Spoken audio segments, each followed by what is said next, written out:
Before we get to our show, here is a podcast we think you're going to love. Hi, friends. Hi. Welcome to They're Terrified and Tipsy.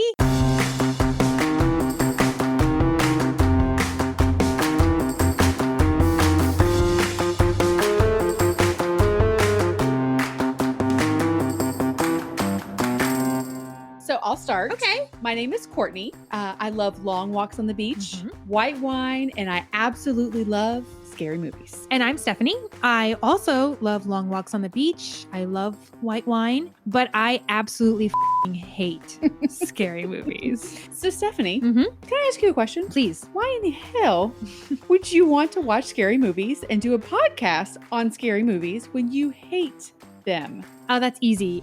Because you forced me. That's true. But you know what? There's wine. Yeah, so I'm basically only here for the wine. Lots and lots of wine. We're gonna need it. Well, since we have very different feelings about scary movies, we decided to share our emotional struggles with you all. Yeah, so grab a glass of wine, your favorite couch blanket, and get comfy and enjoy the ride with us. Also, you can find They're Terrified and Tipsy on Instagram and Twitter, plus all the podcast platforms. For links, head over to tipsypod.com. Cheers!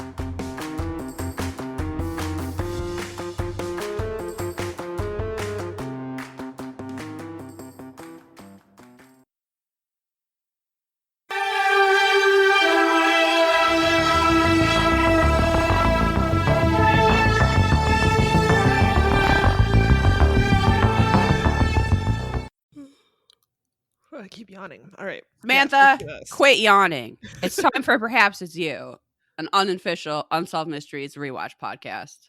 I'm Liz. And I'm Samantha. And we're here to say hello to the five. High five. Hi, 5 listeners. And BD Wong. And, Hi. and I'm mostly say hi to BD Wong. Hello, BD Wong. hope Has you're doing anyone well. told him yet? God damn it. Do none of our listeners have any juice at all? Is that what unites us? Oh, it'll just be a mystery. How are you doing today, Samantha?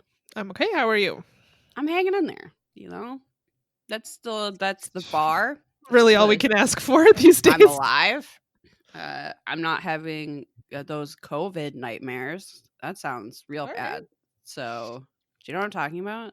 Is that I have like a vague recollection of what this is. Like I've seen a tweet about it or something. Is this nightmares you have when you have COVID?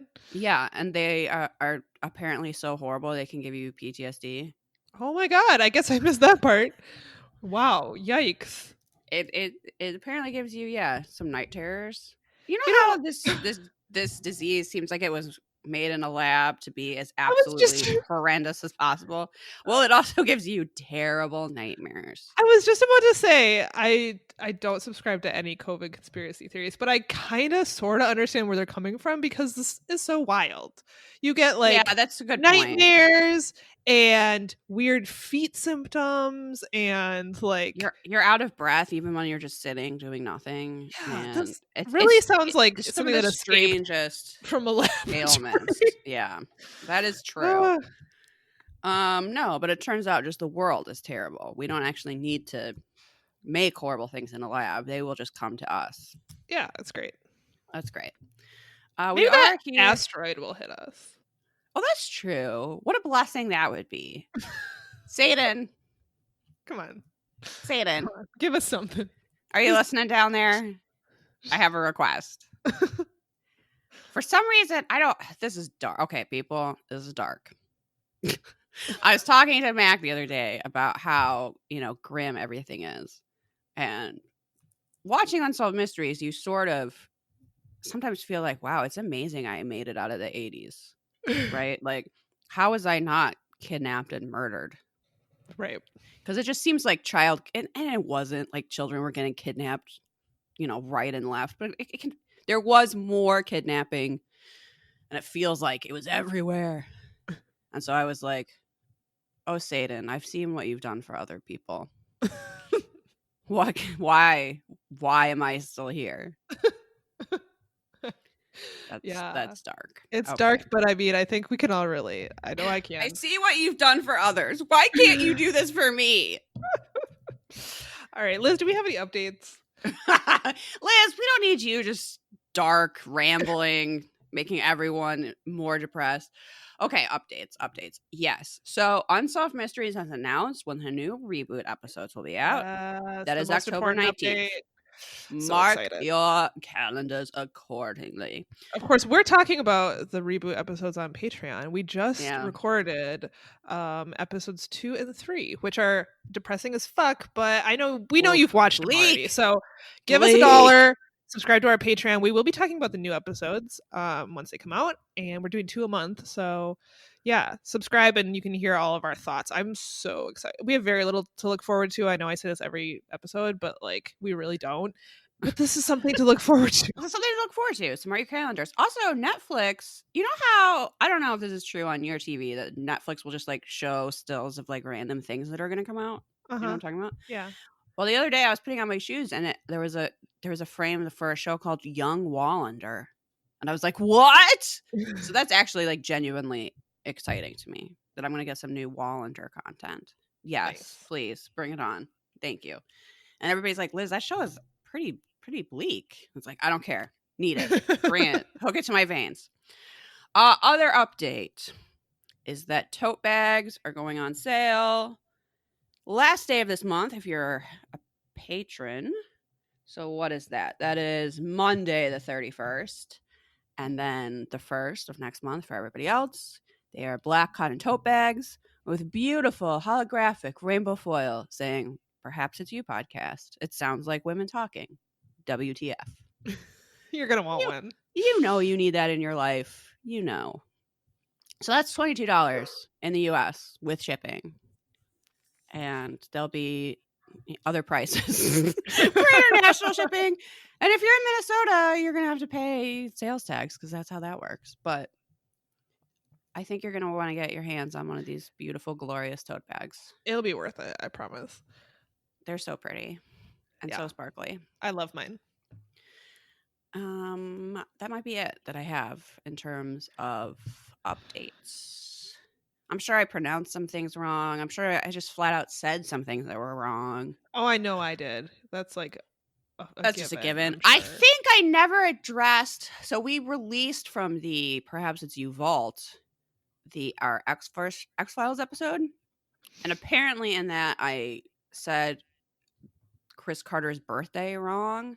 I got corrected on that. X-Files fan, Liz? I'm disappointed. Well, I was gonna say, turn in your X-File card. I was an official fan club member. Yeah, the thing about that is I'm glad that I don't know. I'm glad that information has left my brain, making room for new information. Like, there is a time when I was, say, 11, that I would have been crushed by that error. An error I never would have made at the time. But now that I am 500 years old, I'm glad that part of me has moved on, because the amount of X-Files information that has been retained in my brain seems like a huge waste of storage space. So when someone was like, no, Chris Carter's birthday isn't 11/20, that's his wife's birthday, I was like, great. I'm glad I got that wrong. Oh, shout out to my dad. This is a little surprise, Samantha, that I opened some mail that came yesterday right before recording this, and we each got a custom face mask that says Perhaps It's You podcast on it. So next time I see you, it has like our, like banner graphic on a mask that it fit really well. It looks really good. This is something we should have thought about, because we could really get some free advertising out of some Perhaps It's You masks. As we walk around and people go, oh, that podcast is clearly amazing. What is it? You're wearing it on your face. Yeah, right? So thanks, Dad. Yay. I'm excited. I don't know, but I'm like 100% sure that was for my dad. So thanks, Dad. I think that sums up all the updates. Yes? I think so. Maybe? Okay, we're talking about season 5, episode 20 of Unsolved Mysteries, and this is weird. I feel like I should have some conspiracy theory about this episode. Like, what are they hiding from us? It's a really good question. Is what I want to know about this episode, because as you know, Unsolved Mysteries is still on Amazon, but you have to pay for it now. But we switched over to YouTube, which is free, except that this episode is not on YouTube. The rest of the season is there, but not this episode. Yes. It's so strange. You can see, I searched for just this episode by number, the easiest way. Didn't come up. Oh, that's weird. So I actually went to like the official Unsolved Mysteries page, went to season 5, scrolled all the way to where 20 should be, and it goes from 19 to 21. Why? What's going on? So I need some information. First of all, is this a 2020 thing? Are we just erasing the number 20 from, we're just all over 2020? Oh. It's like 13 on an elevator. Yeah. It just doesn't exist. No more 20s. Death to 20s. But then, I don't know if we should talk about it now, but like something else is weird about this episode. Yeah, it's true. So what are they hiding from us? So were you able to watch this for free on Amazon? Yes, with a million ads. Yeah, same. It says something about like it comes with your IMDb channel, and I was like, I don't think I have that, but I think if you have Prime, you do. But that just means they throw in a ton of ads. So I don't know. Are they all available now with just a million ads? I guess I didn't look at any of the other. I'm so confused and I hate it. I don't know, but I want to know what they're hiding from us. And if you're a super fan out there with the DVD set, go to season 5 and tell us if episode 20 is in there. But I don't think the DVDs correspond to the same numbers as this. So they won't be able to do that. We have a mystery inside a mystery here. I think maybe this episode sucked. So they were just like, throw that out. Episodes have also sucked. Why did we keep the Alcatraz episode? People love that episode. And by people, I mean men. Yeah, this episode is not great.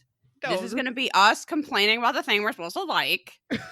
Because it is like, you know how in the 50s you were supposed to just like make a casserole out of whatever you happen to have in your fridge? That's this episode. It's just like this is like a leftover salad. It's a really good way to describe it. It totally is. Okay, let's get into it. So this is season 5, episode 20. Yep, not much good to say for it. And the first segment is an unexplained death. This is the unexplained death of Chad Langford. On March 12th, 1982, military policeman Chad Langford was finishing what that doesn't sound like a real name. Can we address once again me going, Chad Langford sounds like a name that would be on NCIS. It kind of doesn't sound like a real name. His code name, I'm not sure if the code name they used for him in the reenactment, which was Papa 2. I don't know if that was real. How did I miss that? Papa I don't know. They called him Papa 2 over and over again, and I could not stop laughing. Like Papa Smurf? Like if Papa Smurf had a twin brother. So this implies the existence of Papa 1. I don't know why Chad was Papa 2, but yeah, they say it over and over again. How did I miss that? I was probably still texting you about how it was like this episode was missing. Anyway. Go on. All right. So, yeah, military policeman Chad Langford was finishing what should have been a routine patrol of his army base in Huntsville, Alabama. 30 minutes later, Langford radioed his base station, informing them that he was stopping to investigate an abandoned car. Within minutes, the backup officer arrived to find a bizarre scene. Chad's military ID tag, armband, and his portable radio had been deliberately arranged in the middle of the street, and there was no sign of Chad. Then, a quarter of a mile away, the officer found Chad's body. The officer was shocked by Chad's condition. His head was bleeding and he was barely breathing. His cap had been stuffed in his mouth, and the cord from his radar unit had been wrapped around his neck. His patrol strap was tied around his ankles, and Chad's handcuffs were clamped on his left wrist. And then on his left hand was written a cryptic message in black ink. It said March 3rd and looked like the name Robert. Yeah, this is a lot of symbolism going on. Yeah, You would think choking with your own equipment would be enough, but it's like, no, and a cap is in your mouth, and you're handcuffed, and your IDs are in the middle of the road, and there's a lot going on. It's a lot. Strangely, Chad's .45 caliber pistol was found underneath his left shoulder. Ballistics tests would later show that 2 shots had been fired from his gun. However, it could not be determined whether either of them had hit Chad. So Chad Langford was rushed to Huntsville Hospital, where he died 2 hours later. He was 4 months shy of his 21st birthday at the time. That's what's really sad. He's so young. He's really, really young. Chad's father, babe. Jim Langford, was shocked to learn that the Army believed Chad had taken his own life. Did you name Jim Langford's mustache? I sure did. Well, actually, Mac did. Because he happened to be in the room at the time. And Chad's father has a real Wilford Brimley mustache. It's quite long. It's gray. It's boisterous. It's scruffy. It looks very scruffy. It looks very Wilford Brimley. So the mustache is called the Diabetes. Shout out to Mac. That's a great name and very appropriate. The Diabetes. He throws in his 2 cents every now and then. Chad Langford's father does not believe that he died by suicide. His father, so Chad Langford was raised by his father and grandmother in a small Northern California community. He joined the Army right after high school and was stationed in South Korea. There, he earned several good conduct medals.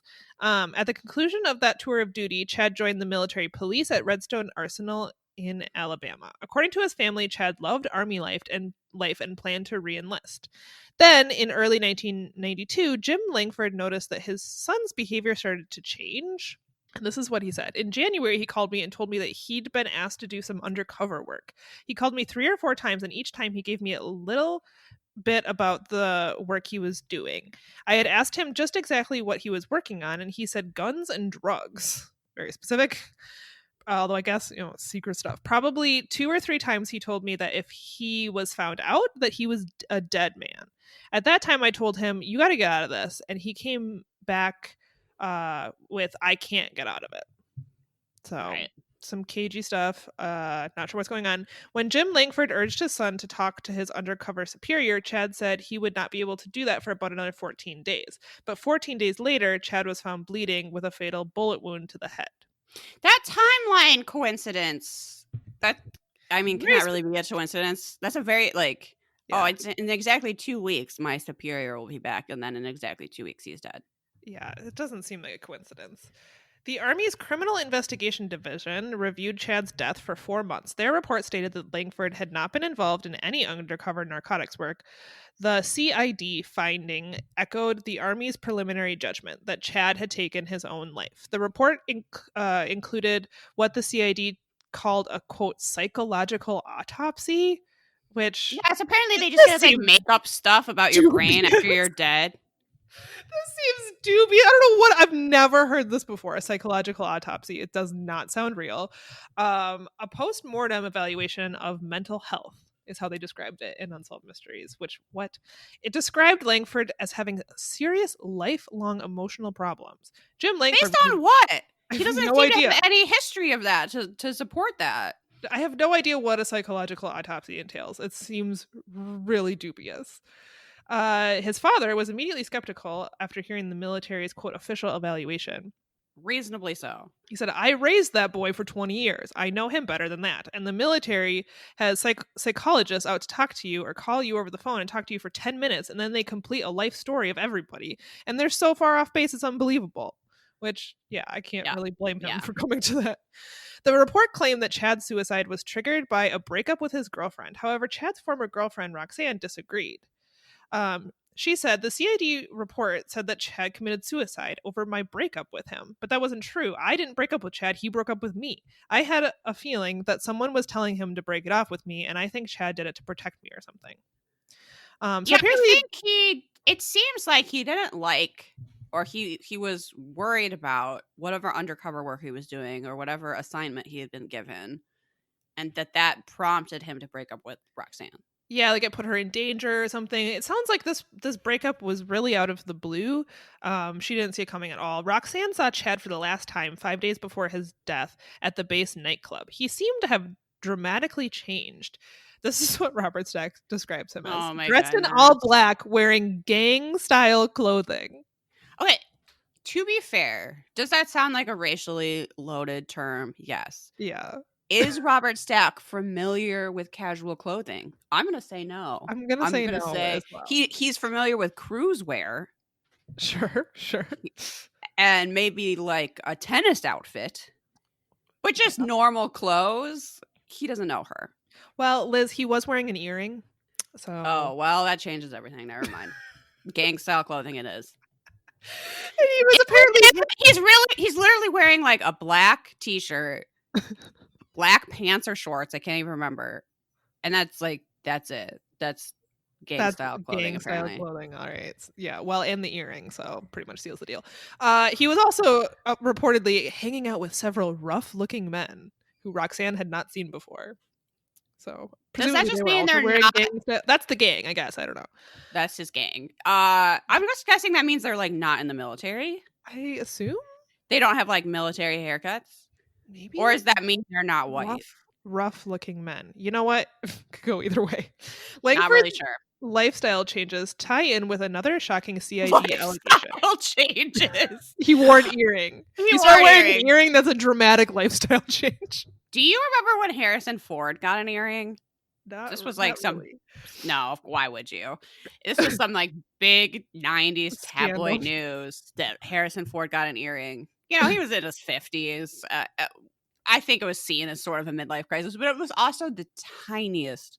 If that is your midlife crisis earring you've ever seen, it was just a tiniest little gold stud in his ear, and yeah, that caused so much like Entertainment Tonight fodder somehow. That's what I'm picturing for this guy. His lifestyle change, and it's really just like one little dot. I'm picturing, this is how they should have done the reenactment. Roxanne walks into this nightclub. She gets just the glint of the earring, like, flashes. It blinds her. What? Yeah, it's hard to know exactly what's going on. The sources are dubious. So I'm not seeing a whole lot of evidence of lifestyle. I mean, he broke up with Roxanne. Apparently they were very serious and have been like talking about getting married. And then he pierces his ear. He's also 20 years old, though. Who is surprised that a 21-year-old suddenly decides to wear different clothes and get an earring? That's like break up with his girlfriend. The least shocking thing in the history of anything. Okay. Yeah. So there's another shocking CID allegation. In their report, the Army claimed that Chad had been plotting to steal from the Army PX and cited interviews with 3 soldiers to prove it. Except that's clearly the undercover work he was doing, right? I guess. I don't believe for a second he was really planning to steal stuff like this. I think he was trying to figure out who was, I don't know, doing stuff like that on the base. I don't think for a second. I mean, we already hear from his father he's doing undercover work, and then it's like he was involved in this shady activity, and it's like, yes, undercover. What? Right. Yeah, I don't know what to make of this. Chad's father believed that there was a legitimate explanation for any contact his son may have had with criminal elements on the base. He says, basically what you said, this is part of his undercover work.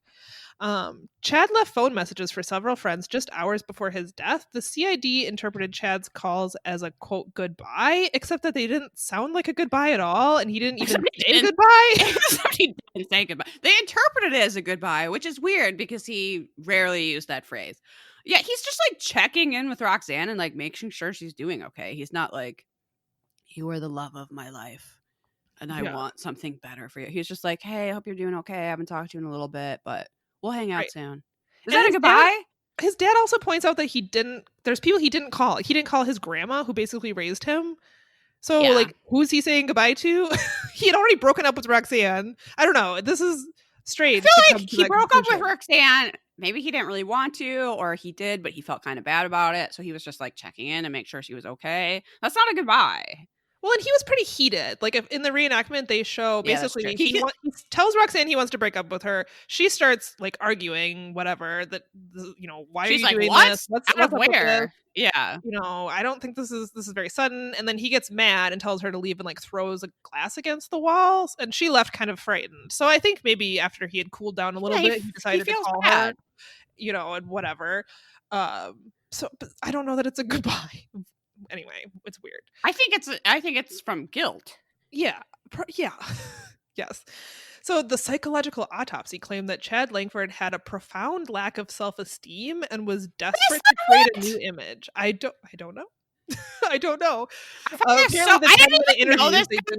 I find it so irritating that you can just like besmirch someone's character after they're dead like this to prove that they killed themselves. Like there's no we don't hear anything about him suffering from depression, which even that would be like a leap. But we don't hear anything like that. We don't hear that he was in therapy. We don't hear that he, talked to someone about feeling suicidal. There seems to be no groundwork for these conclusions. Right.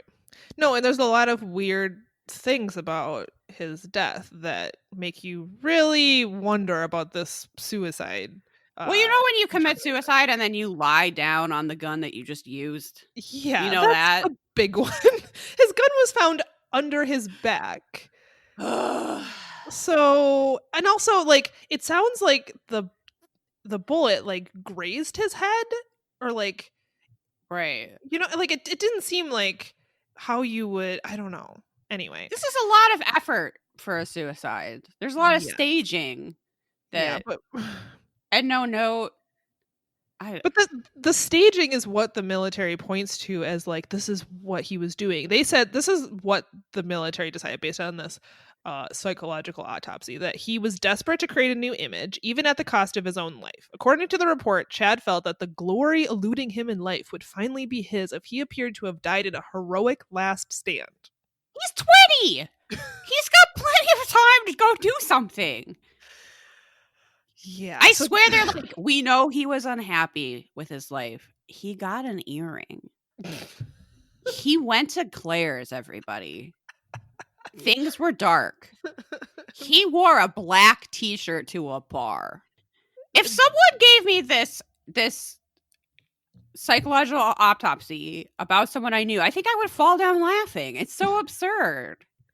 He wore black clothing, got new friends, and had an earring, and therefore he had lifestyle changes. Two guys in a bar. That means literally nothing. Yeah. Anyway, so they claim he called in a false report of an abandoned car, that he had staged the scene to look as if he had been attacked and then murdered. The official report even claimed that Chad's accounts of undercover assignment were a total invention. Chad's family, however, did not believe that he died by suicide, and neither did a Huntsville reporter named Julie Schultz. This is what she said. She said, to start with, it was very bizarre, even from the night it happened, because the Huntsville Police Department and other law enforcement agencies never heard a word from the Army about any of this. And generally, when there's a police officer shot, there'll be a manhunt, all hands on deck, whatever. Sure. Even before the Army ruled that it was a suicide, there was just wild speculation about what could have happened to him. People were saying espionage, drug deals, all kinds of things, and it perpetuated itself as it went with the CID reports. So that's another weird thing, is that an officer is shot and like tied up, and he had reported an abandoned car, and then they don't have a manhunt, they don't search the area. They're like, that's weird.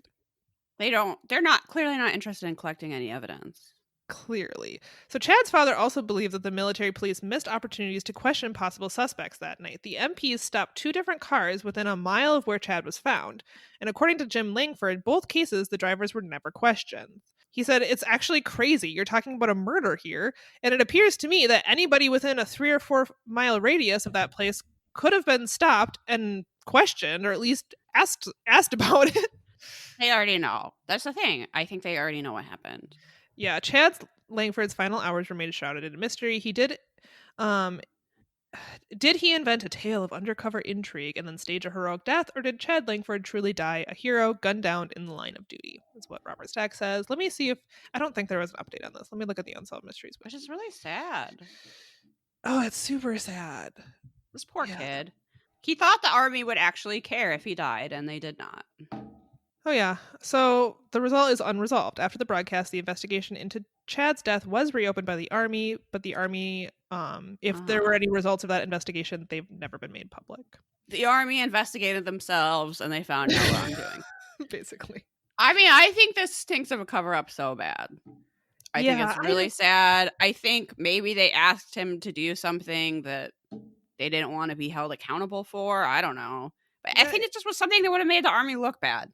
And so they didn't want to admit whatever happened. I just don't understand how you shoot yourself and end up laying on top of the gun like that. It makes no sense. Doesn't make any sense. And why is he shoving a cap in his mouth before shooting himself? Right. Why isn't he leaving a note or saying goodbye to his grandma? Yeah, literally. Why is he shooting himself and then lying on top of the gun? Why wouldn't they want to find the person that killed him? Right. I think they realized he was dead as a result of whatever undercover thing they were doing, and they went, oh shit. And they just swept it under the rug. It's very sad. Sure seems like it. And yeah, he was so young. Poor Roxanne. Yeah, that's a bummer. That big hair. She deserved better. She deserved better. They all deserved better. Okay. Now we get 2 totally unnecessary updates of things we've already talked about, and it's super frustrating. Then, once you get through those and a couple other commercials, you'll get to A Wanted that takes place in Philadelphia, goes back to September 10th of 1991. This is a weird case because it starts... The only reason it gets investigated at all is because the police get 3 calls from a convicted rapist, Julius Patterson. And he's calling completely out of the blue to tell the cops that him and his girlfriend, Paulette Height, had killed 2 people. And the reenactment of this is very funny to me because the officer is like, well, I'm still going to need more information from you. Your social security number, where you are. It's like, lady, he just confessed to murder. It makes it seem like the confession like wouldn't have counted if he wasn't willing to like give his address. And his social security number? Well, I can't fully fill out this form, so never mind. Chuck it in the trash. So he was confessing. Really, I think he was trying to throw his girlfriend Paulette under the bus, but he was referring to 2 deaths, one in 1986 and one in 1988. One of the victims was Julius's own sister, and he told the police that he knew where the body could be found. Now, I don't think the police took this very seriously. I think they thought it was a prank at first, and maybe that's why she's asking for stupid information like his social security number, because we see a reenactment of the police going to the address that he gives.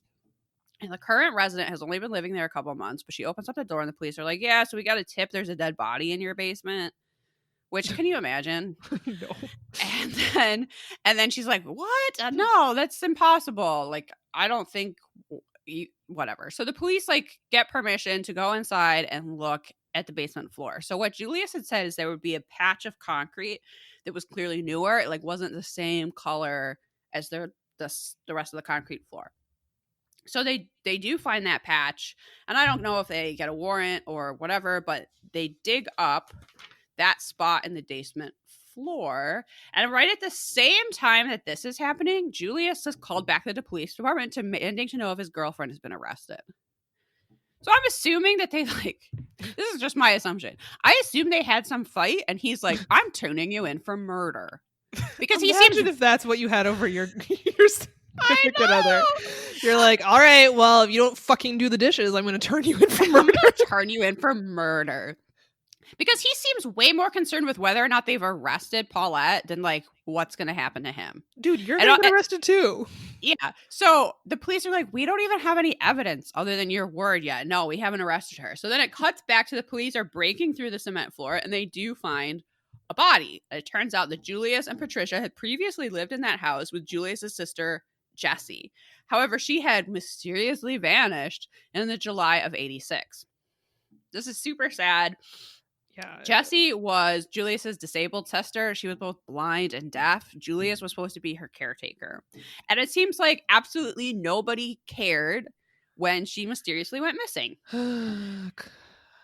I don't think anybody would have ever investigated this if Julius hadn't called the police department and literally turned himself in because he was mad at his girlfriend. He apparently murdered Jessie just to get her social security benefits. During this call, Julius also confessed. They say confessed, but I think he was like saying Paulette did it. And then they were like, how do you know that? And he was like, well, I was there. They don't say that. But that's the impression that I get. Anyway, so he also confessed to the murder of someone he was calling Gordy. Police learned that during the 80s, a man named Hall Luther Gordon who suffered from Alzheimer's, had also been under the care of Julius Patterson. We learned that his girlfriend Patricia made her living caring for the elderly. She met Gordy at a local boarding house and I think became his caregiver. Hall Luther Gordon was last seen in the July of 86, which just happened to be around the same time his two caretakers moved away. Again, no one looked into this. No one cared what happened to Hall Luther Gordon. And I don't think anybody would have ever investigated it if Julius hadn't gotten so mad that he called the police and turned himself in. These are two vulnerable people who just went missing. Nobody ever saw them again, and no one did jack shit. So that's what we need the police around for. Okay. Now we get a mustache.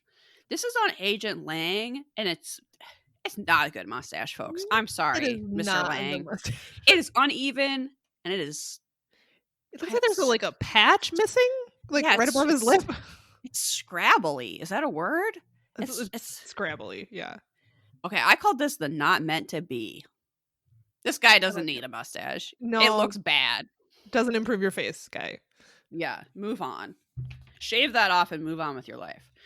So this segment is a wanted because Julius and Patricia are believed to have stolen a total of $150,000 from their victims, and then are also wanted for murder. And they show you bank camera footage of the two of them. I don't know if it's them depositing this ill-gotten money or that's just the pictures they had of the two of them.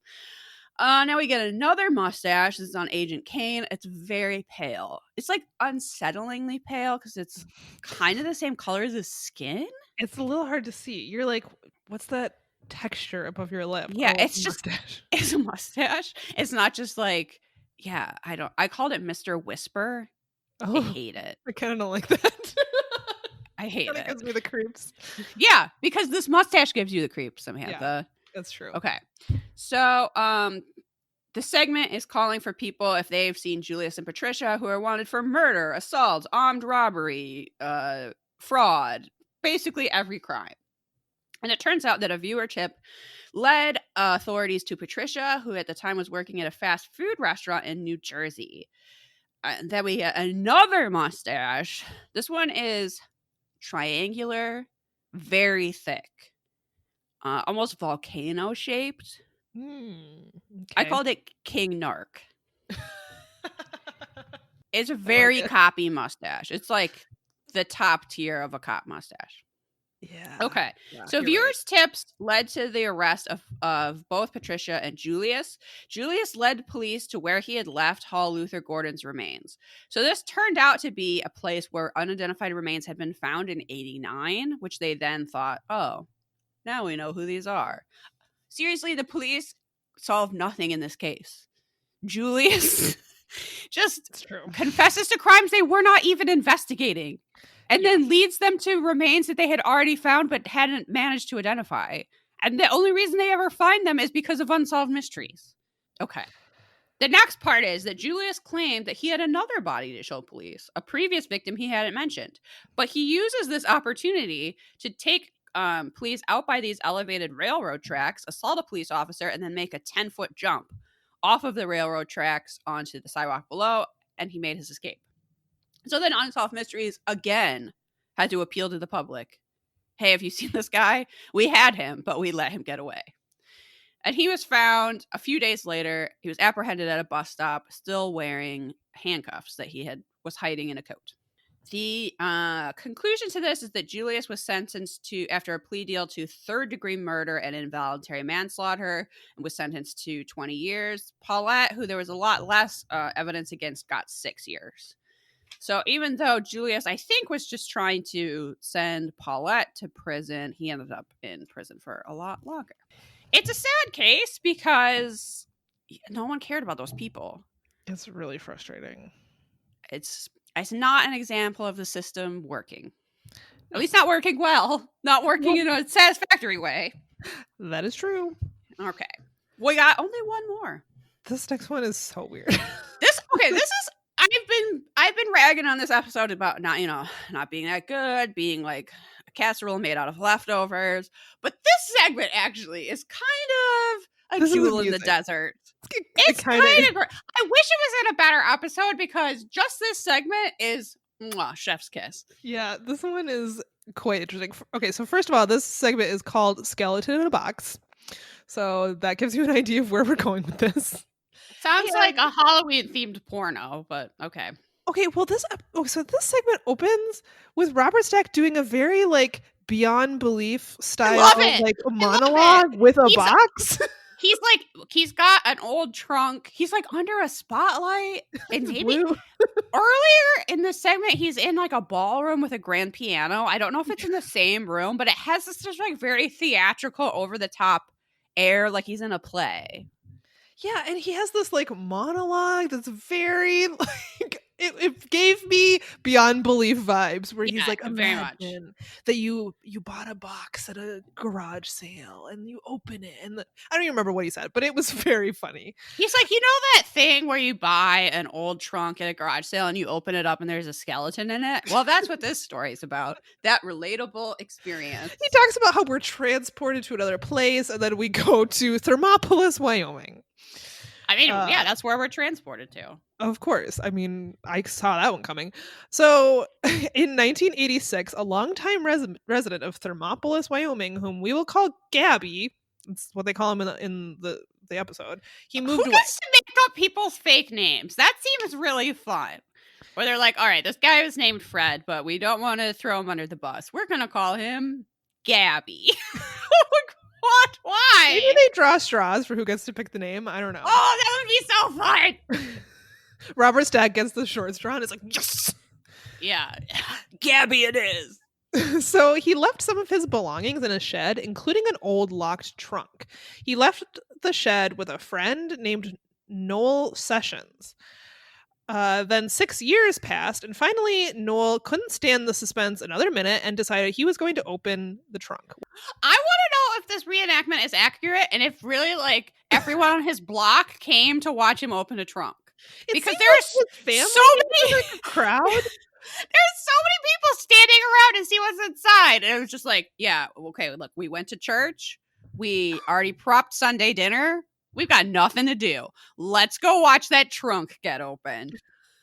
Except that despite the fact that there was a small crowd around to like see this mystery unveiled, I assume they've known about this trunk for a while and they're finally like, all right, we're just going to fucking open this thing. This is going to be fun. Everyone's reaction is so subdued in the reenactment. I think one person goes, oh my gosh, a skeleton. Someone seriously goes, oh my goodness, it's a skeleton. Like, okay. I think I might have reacted a little stronger than that if there was just a skeleton inside. Open up something and there's a fucking human skeleton in it. I think you might go like, oh shit. Not, oh my goodness. Oh my stars. It's a skeleton. But maybe that's swearing in that part of Wyoming. What do I know? Oh my goodness. It's really funny. It's really my new favorite thing. Thank you, skeleton in a box. Noel's description of everybody's reaction was, quote, there wasn't too much said at the time. I don't know if everyone's in shock or what, but apparently they just stood around staring at a skeleton. I feel like Robert Stack is being very judgmental of the reactions. He is so sarcastic. This Why whole is he segment so sarcastic in this segment? And he's like, well, I would have opened this box differently.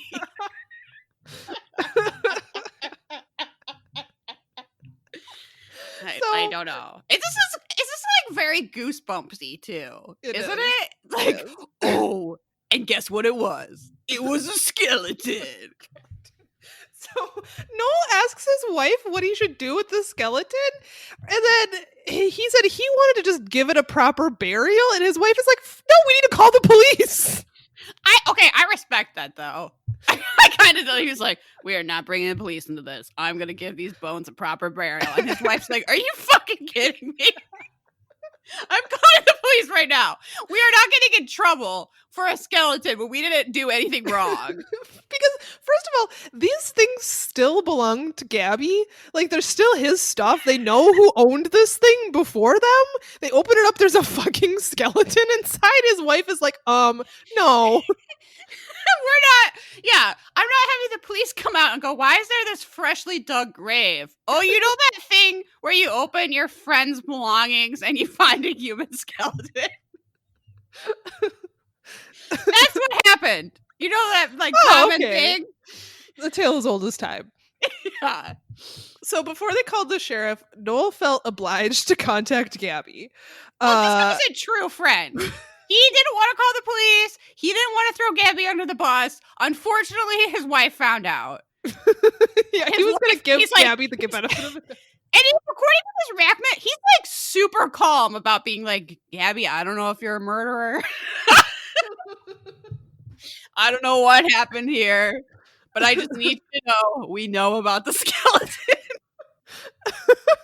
All right, Gabby told Noel that he'd never even opened the footlocker, which is where Robert Stack starts getting real judgy.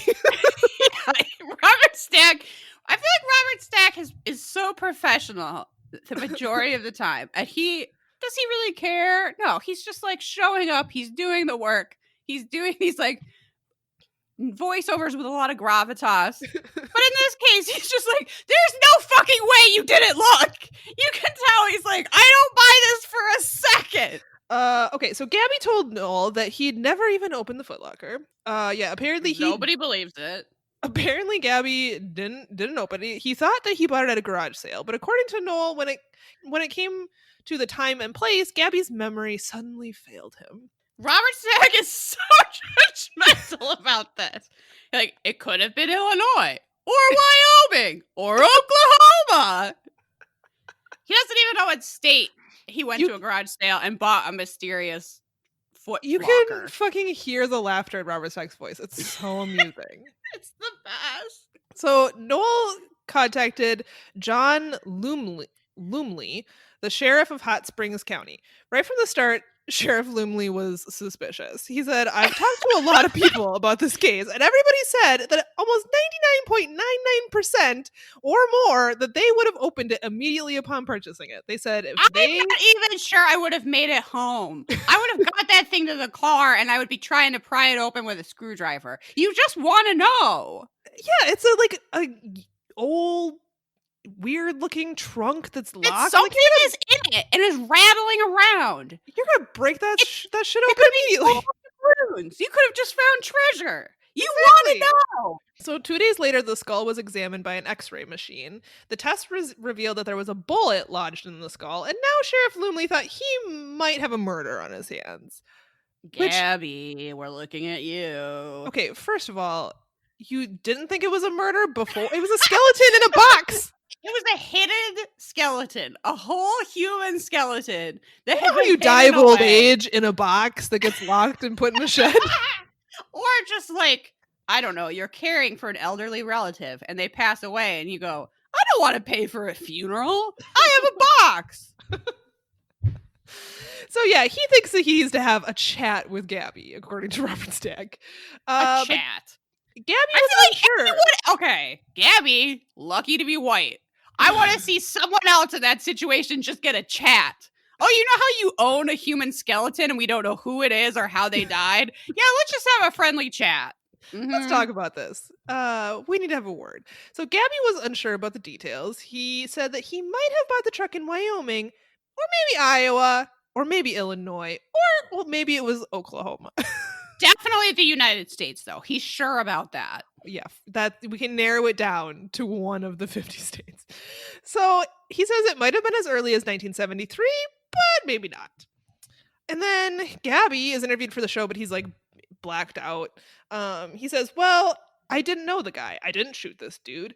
I'm not even as old as the gun that shot him, which doesn't make any sense because you can shoot people with old guns. Yeah, that he could have inherited it and then used it. Yeah, I don't really understand any. So this is one of the last things we hear from the sheriff is that Gabby is in his mid-40s. The footlocker and the lock were made in the 30s, which again, old shit can still be around. I don't understand this logic. There's stuff in my house that is older than me, and yet I still own it. Yeah. That's not a mystery. It's an old trunk. I don't know.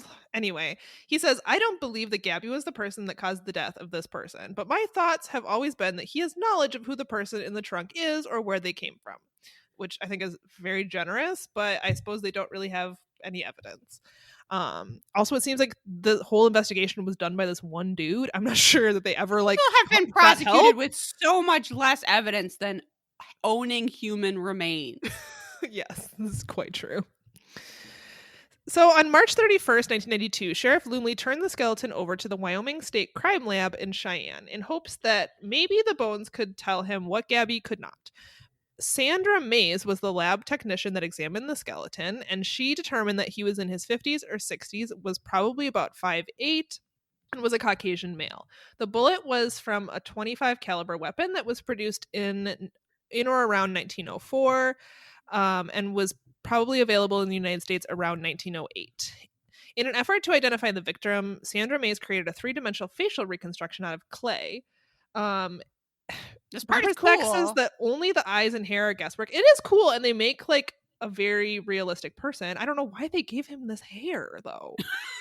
The hair is guesswork, so we made it terrible. It just like is slapped on. It's not like you could make him bald, but it's like not symmetrical. It's very weird. Like this guy, we don't think he had a good haircut. Yeah,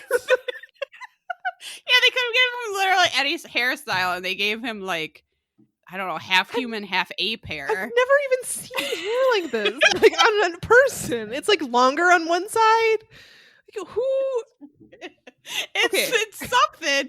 If that was really his hair, we would know who it was. And people it's guesswork.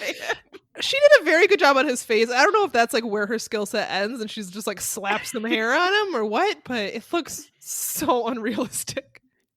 Also, okay, so when you're watching this episode, is this where it cuts off for you? This is yes. So the episode, Robert Stack is in the middle of describing this, and it just ends. The episode just cuts off. So this is the other thing that's weird. What are they hiding from us? Also, this was probably the thing I was the most interested in the whole episode was this forensic recreation of the skull. And it was like, yeah, you don't need to hear anything else about that. On to the next episode. And I was like, what? No, I was on the edge of my seat. I do have an update for this case, thank God. So, no thanks to Unsolved Mysteries, since I cut it off, this mystery is solved, actually. On October 25th. Okay, so first of all, if you were suspicious of Gabby, you were right to be suspicious because you totally murdered this guy. Not me! Okay, my real question is, so, Gabby murders someone, puts them in a trunk. Why does he just leave that trunk with his friend? That is a mystery that I don't believe is solved. I'm not sure. Maybe he's just like a narcissist and didn't think, whatever. He knew this guy was a really good friend and wouldn't try to turn him in, and he was right. But I mean, he was actually right about that. Did get the better of him after 6 years. On October 25th, 2017, the skeleton was identified as Joseph J. Mulvaney, who was born in 1923. Joseph's granddaughter, Shelley, helped lead to the identification. Reportedly, after seeing a re-airing of the Unsolved Mysteries broadcast, DNA testing with his daughter confirmed his identity. Investigators learned from his daughter that he had been shot and killed by her uncle, John David Morris, who was identified in the show as Gabby in 1960. It is believed that Joseph's wife, who is Morris's sister, was also involved. After the murder, Morris buried Joseph in the footlocker in Iowa. At some point, Morris dug up the trunk and transported it to Wyoming, where he was working. He then left the trunk with Noel. He later moved to Mississippi, and in Mississippi, he died by suicide. Joseph's remains have been returned to his family, and a military memorial service for him was held on March 29th, 2019. Sadly, Noel Sessions got away with it? Yeah, he died by suicide before the skeleton was identified. Because we only got an identification in 2017. He really got away with it. Despite being on Unsolved Mysteries talking about how he had a box with a skeleton on it. Yep. Wow. It's wild. Noel Sessions unfortunately passed away in 2003, which was prior to the investigation, so he never got to see the resolution. Look, anybody that was friends with Noel, you had a good friendship. That guy seems like a really solid friend. That's true. Even if you straight up commit murder and he finds out about it, he's going to have your back. He stumbles upon the bones of your murder victim. He doesn't doesn't know what quote unquote Gabby did, but he assumes he had a good reason. He's not gonna get the police involved. Oh man, that is a good story though. Mm-hmm. It is a good story. I wish Unsolved Mysteries hadn't just cut it off. I wish I could have actually heard that story. Really want to know what they're hiding from us, honestly, but so much. Yeah. So it seems like, and I didn't do a ton of like Googling about this. There is an article in the Des Moines Register you can look up. It seems like the daughter had some suspicions, but maybe it was never proven or the body was never found. And so she, whatever. Yeah. And then when she saw this on Unsolved Mysteries, she was like, that fucker. Like, I knew it. I knew it all. Can you imagine? Yeah. Oh my goodness. That's wild. It's wild. She was like, I knew that so-called Gabby had something to do with it. Yeah. So anyway, yeah, that's the end. That's the end of the episode, I guess. I don't know what else was in the episode since they just cut it off. But let's rate it. Why have such a good segment and then just cut it off like that? I don't know. Unsolved Mysteries. What are you doing? You did us dirty with that. Okay, let's rate it. What are we rating first? Mysteriousness. Okay. Actually pretty mysterious. Though I really think that Army cover-up is involved in the first one. Don't come after me, Army. We don't really know why, right? No, we don't know. It's mysterious. We don't know exactly what was going on. I feel like they acted very suspiciously, but we don't have a concrete answer. Correct. The mystery I talked about, not mysterious at all. But this skeleton in a box thing, that's like Nancy Drew level mysterious. That's like really something out of a book that you would find a skeleton like that. I know. Also, this episode in general is kind of a mystery because why did it get cut off? Why isn't it on YouTube? Yeah. What are they hiding from us? Yeah. I think thumbs way up. Yep. Reenactments? I think they were pretty good. I love the reenactment of them opening that Foot Locker. I love that the whole town came out. There's like a welding torch. And then when they find possibly the most shocking thing that could be in there other than like a nuclear weapon, they're just like, oh. So good. So good. Just for that, thumbs up. But I think they did pretty good with the military reenactments too. I thought they were decent. Yeah, thumbs up. And fashion is our next category. Roxanne is really carrying the fashion category with her glorious 80s hair, and she's got some cool earrings on. Other than that, I don't know that we're getting a lot of spectacular fashion. No, I agree with you on there are a lot of mustaches, though, but they're just cop mustaches, and several of them are unfortunate and shouldn't exist. I mean, and this is the thing about the mustache, though. Like, we've seen so many mustaches by this point that the bar is so high. Yeah. So these ones, even though there were some pretty good mustaches, I feel like they're just, not I think that stellar. The MVM is definitely the diabetes, but you've seen a mustache like that before because you've seen Wilford Brimley. So exactly. I'm going to say sideways for fashion. Yeah, I agree. Robert Stack? Robert Stack gets 2 thumbs up from me. He is hilarious in this episode. I don't know, he was just in a good mood, or he was just not buying this Gabby story, or what.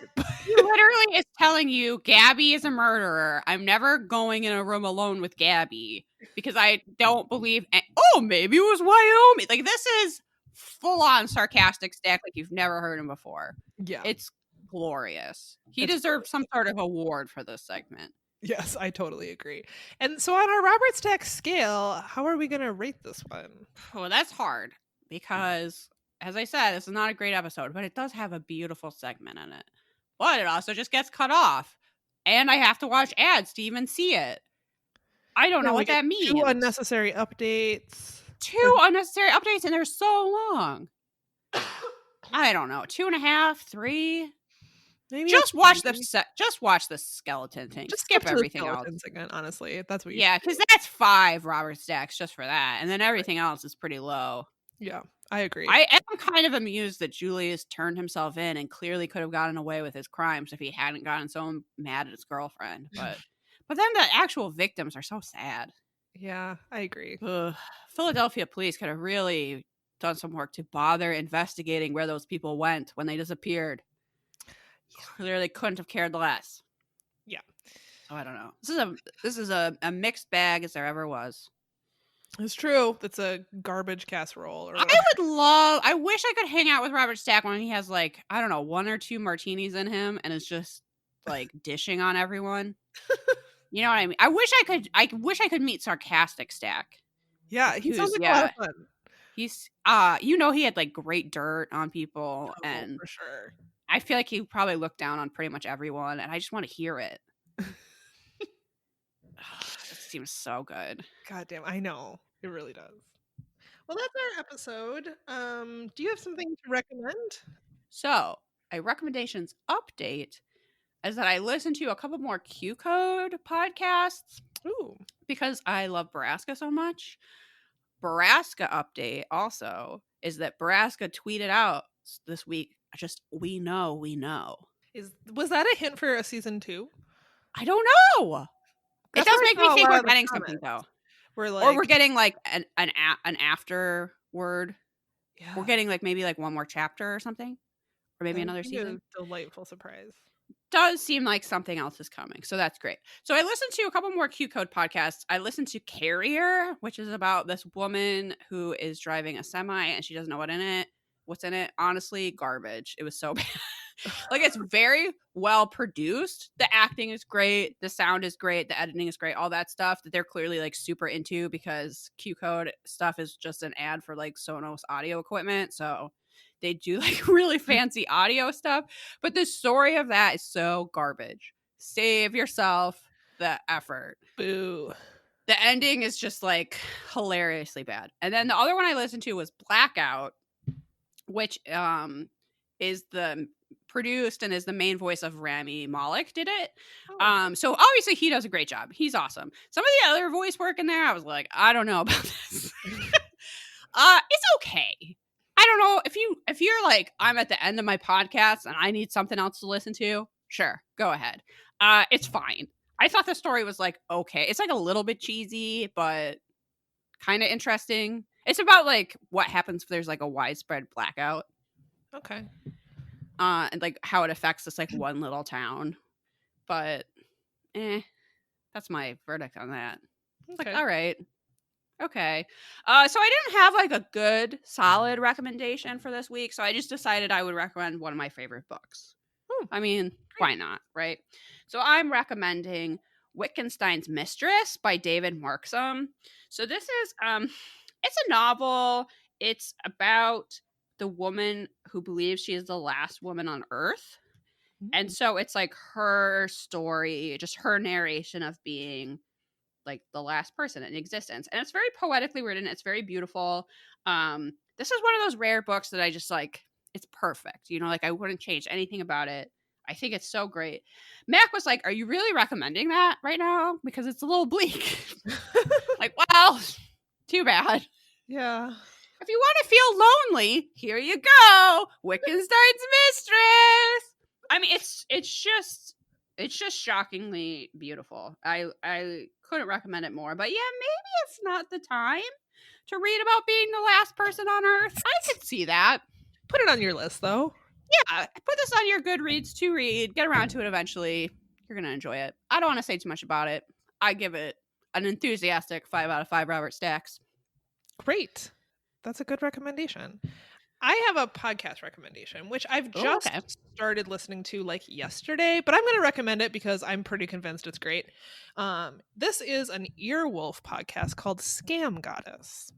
Oh, yeah. Okay. I'm familiar with it. Lacey Mosley, and I'm recommending it because it's laugh out loud funny. I was cracking up listening to a couple episodes. The description of the podcast is Scam Goddess is a podcast dedicated to fraud and all those who practice it. Each week, host Lacey Mosley, aka the Scam Goddess, keeps listeners up to date on current rackets, digs deep into the latest scams, and breaks down historic hoodwinks alongside some of your favorite comedians. It's like true crime, but without all the death, which is what hooked me. I was like, sign me up. Yeah. I could really use something that isn't so murdery. I thought this, first of all, she is hilarious and her guests are hilarious. I listened to an episode you might be interested in, which is she did an episode with Trixie Mattel. Oh, I'm very interested. Instagram scam artist. Well, he's on Instagram, but his scam was something else. And what I enjoyed about it, besides the fact that it's just so damn funny, is that the scams they cover are ones I've never heard of. And I guess I haven't heard of a ton of scams, but they're like, some of our more scams that are ongoing, like the episode with Trixie that's like ongoing right now, and just really, really interesting. No, I'm hooked already. I love it. I haven't heard one word and I love it already. Our listeners will send in stories about how they've either done scams or been scammed, and those were really funny. Her guests have stories about being scammed. Trixie Mattel has a story about like trying to sneak into Australia. It's just really, really good. I've listened to like 2.5 episodes, and I already know it's going to be one of my favorites. So I really recommend it. I really enjoyed it, and I've been on like a podcast slump. Like I've just been listening to like the same things. And then I saw a tweet from her, I think. And I was like, oh, what is this? This sounds really good. And I looked it up and I was like, okay, this is right up my alley. I'm going to listen to it. And I did it yesterday and don't regret it. I'm subscribing the minute we stop recording this podcast. I did want to end with a little update from my mom. Oh, which I should have included in updates, but I wasn't thinking about it, which is that she really did enjoy one of those gargoyle romances we were talking about the other day. When are you starting your podcast where you review gargoyle romances? Mom, when did we do the gargoyle romance podcast? So I think the one she read first was that Christine Warren Heart of Stone book. Okay. She said it was quite good. She said well-developed characters and a good sense of humor. So be sure to check that out. I also, the skeleton in a box story reminds me of this story of my mother. So, okay. You know, I was like, oh, wait, we do sort of have a story like this about a skeleton in a box. I have to hear this. This goes back to the early 90s. My family is living in Japan. And we have no shame, and so we occasionally will find things, you know, like left by the garbage, and go, "Oh, I'm going to take this home because it's fucking nice." So one day we're walking home, and my mom finds this large tea chest, which is like something that would have been used to ship tea, but it's like wooden, you know. And she's like, "Oh, this would be like, I'm going to cover this in fabric. This is going to be like a great like ottoman." Or whatever. I think my parents still have this to this day. So we drag this big wooden crate home. And when she opens it, is there a skeleton inside? Well, like there's like a sphere wrapped in a ton of newspaper that has a red liquid seeping into it. And she starts to unwrap it, and there's a rope tied around your head. It seriously looked like a head. It was actually a jug. But there was definitely, I don't know, a good 30 seconds where my mom is like, oh, I just brought back a box with a head in it. And also, I'm pretty sure my parents still have that jug. The jug? Is it a nice jug? Yeah. I was picturing like a milk jug. It was like a ceramic jug that I think the glaze was for some reason like seeping. I don't know why. So that's what the red like liquid was. Or maybe it was something that was in the jug. Huh. And someone was like, I'm not dealing with this. So they just wrapped it in newspaper and threw it away. And then me and my mom are like, oh, treasure. Let's bring this home. And that's the time my mom thought she found a human head. Well, I'm glad she didn't find a human head. I mean, same. Think of how hard that would have been to explain to authorities not in your native language. We just wanted to upholster this. It looked like it would make a good coffee table. Where you're like, look, we're Americans. We have no shame. Sometimes things are in the trash and we take them. I know that's hard to understand. In this case, it was a big wooden box. Yeah, that's the time my mom almost went to Japanese prison. No, I'm kidding. But I'm sure that was a very scary minute or whatever in there of her life. Yeah, it sounds like it. She's had some really wild stories. She once was at a French market and somehow like all these police came. Oh, there was like a package that was left there. They thought she had a bomb, basically. She got like surrounded by like, I don't know, French authorities that all pulled guns on her. And I think there was a crab stuck to the back of her shirt at the time. The woman has lived quite a life. Yeah, she was at a market at the seafood stall. A crab has like, maybe I'm combining two stories, but a crab like bites onto with a pincher, has pinched onto the back of her shirt. So someone in French is trying to say there's a crab on you. And she doesn't. doesn't understand what they're saying.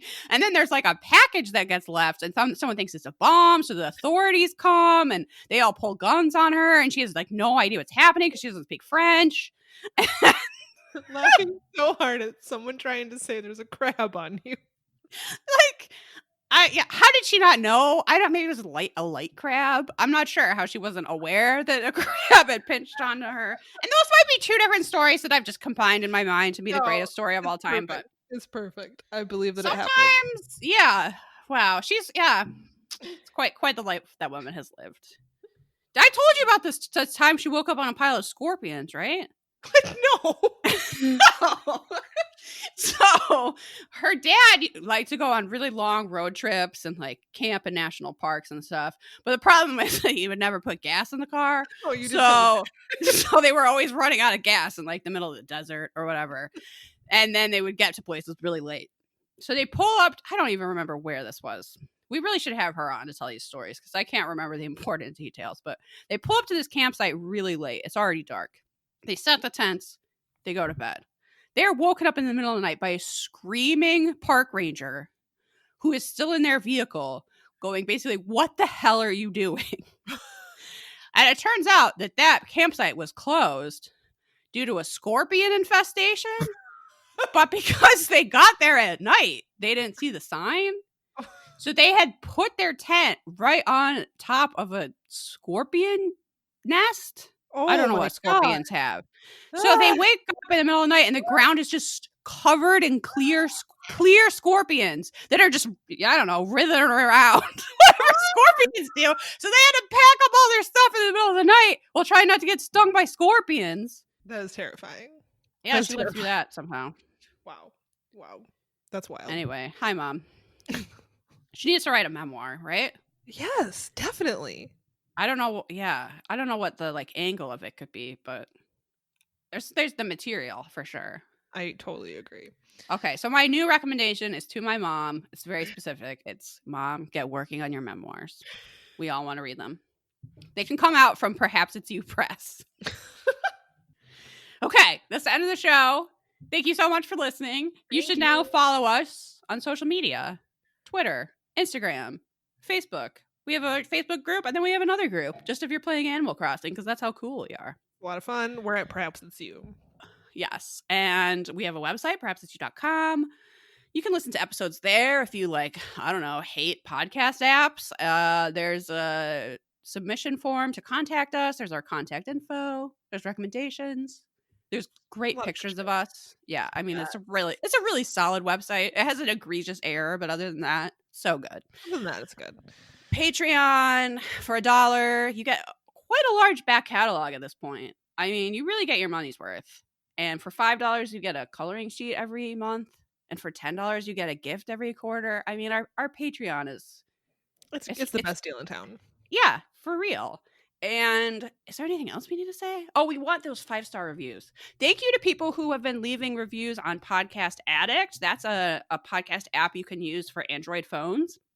So I don't have an iPhone, so I can't leave iTunes reviews either. But if you use that app, you can leave us reviews that way. So thank you to the people who have done that, because it makes us look good. The more 5-star reviews we have, the better. And we only accept 5-star reviews. Yeah, we'll take your criticism, but it has to be in a 5-star review. Yeah, absolutely. Yeah, okay. I think that's Thanks, it. everyone. Thanks for listening. Oh, we do want spooky stories, paranormal things that have happened to you, psychic dreams. We're coming close to the end of the season, so we really need. And we have no stories. So perhaps it's you podcast@gmail.com. If you got scammed, look, we'll take it. We'll get a jump on the scam goddess. Tell us about the scam. Why not? All right, thanks everybody. Stay home, stay safe, keep barking. Goodbye.